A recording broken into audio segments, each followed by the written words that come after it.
Hey, Kevin here, top wanted financial advisor and best-selling author, and we are here to talk about the stock market.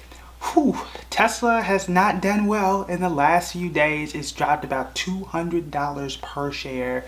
Some investors are panicking, some are not. I'll give you my take on whether you should panic, whether it even matters if Tesla drops, and exactly why it happened. So a lot of this started via Twitter when Elon said that he was going to sell, I think it was 10% of the stocks that he owns based on a tax proposal that I think the richest 700 Americans should get taxed on capital gains, which means that, which we talked about the other day, one of the ways you can make money from the stock market by buying at a certain price, the price appreciates and you get taxed on that. It's a proposal.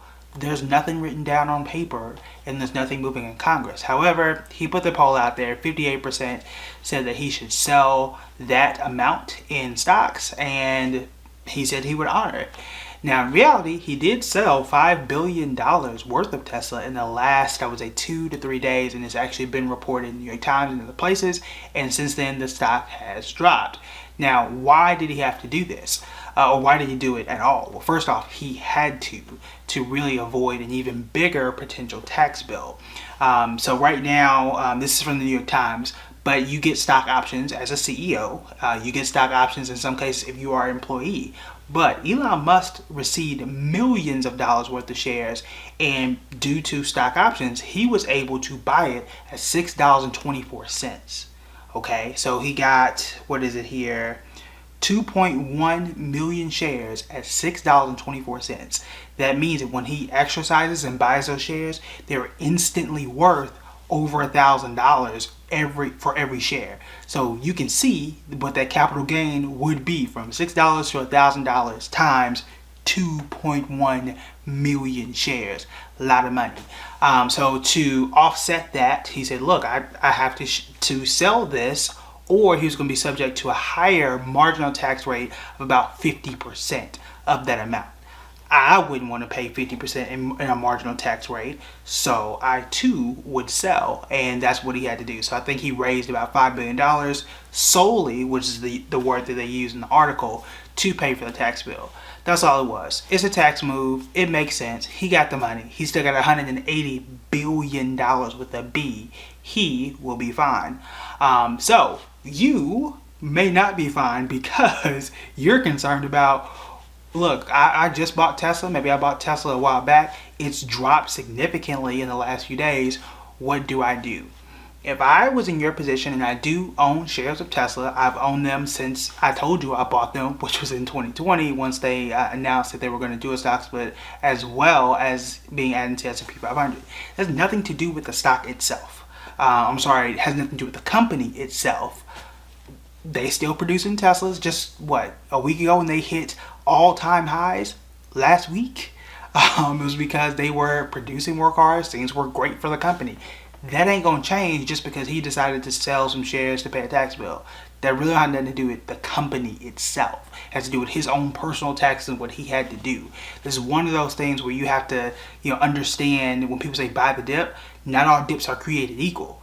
This has nothing to do with them producing cars. I don't know when it's going to hit that all-time high again. It could be next week. It could be next year. I'm not here to tell you that. I am here to tell you that you should remain calm in this situation and mind your business. What am I doing? I'm DCAing tomorrow, which is Friday, just like I always do. Ain't no difference here. Also, those who are long-term investors, you're probably going to be fine. I got in at whatever it was, $600 or whatever it was at that point in time. I'm going to be fine, right? If you are getting in now, or you got in 2 weeks ago at 800 or whatever point you got in, you are still fine, okay? If you thought the company was good at 1,200, it's still fine at 1,000. If you got in at 700 or 500 or $6.24 like Elon did, you're still fine, right? And the other thing too is people have said this. They've said it in the comments. They've said it to you.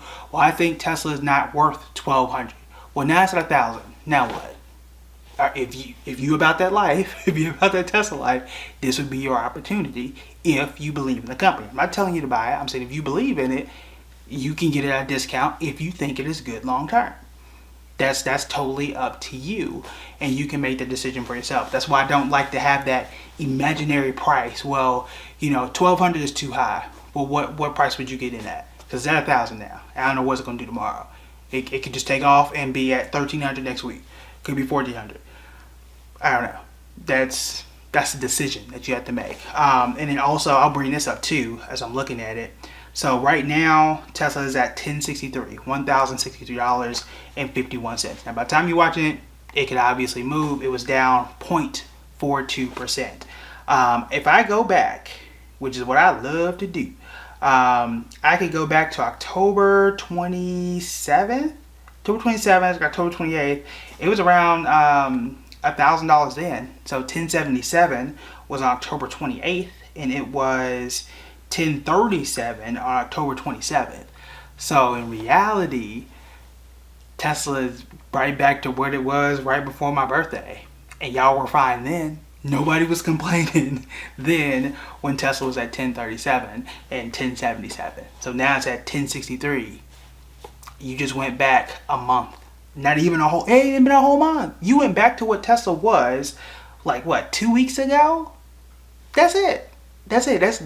That really makes me not panic now. I wasn't gonna panic anyway, but I'm definitely like, bro, chill. You went back in time 2 weeks. If you thought it was good 2 weeks ago, what has changed? Look at it like that. All right, that's really it. Super short video.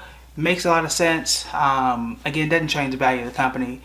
I'm gonna be buying anyway. I would have bought it 2 weeks ago. What's the difference now? It's almost the exact same price. So that's all you really need to know. Tax move. It's Tesla. This is the disadvantage of Elon Musk. I've been an Elon Musk critic. I don't want you making decisions and stuff on Twitter. You could have just sold it and just mind. And I don't think any of us would have noticed had you not announced it first. People, CEOs sell stock all the time. It's almost never in the news, but this one was. All right, so that is it for me. I have one other announcement. So we're starting our CRAM sessions starting December 1st. CRAM is an acronym that I created. Stands for Company Stack, which means that vertical integration. How many products can you put together and create the ecosystem? Think of Apple in that way. Recurring revenue. What type of services and how different can your revenue streams be?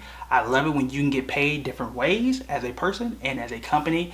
Then you have A, which is all-star, all-star like Elon Musk, or all-star employees. And there's a really interesting tool and trick there where you can find out where the best employees are. Because if you've got great people, you've got a great company. You attract the best talent creates the best products. There's a reason why when Google is at the top of the best places to work, one of the best stocks too.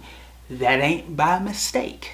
So you want all stars either in leadership and or just general employees as a whole. Then you've got M is for one of them. There's two M's here. One is for momentum, which means it's beating the market consistently.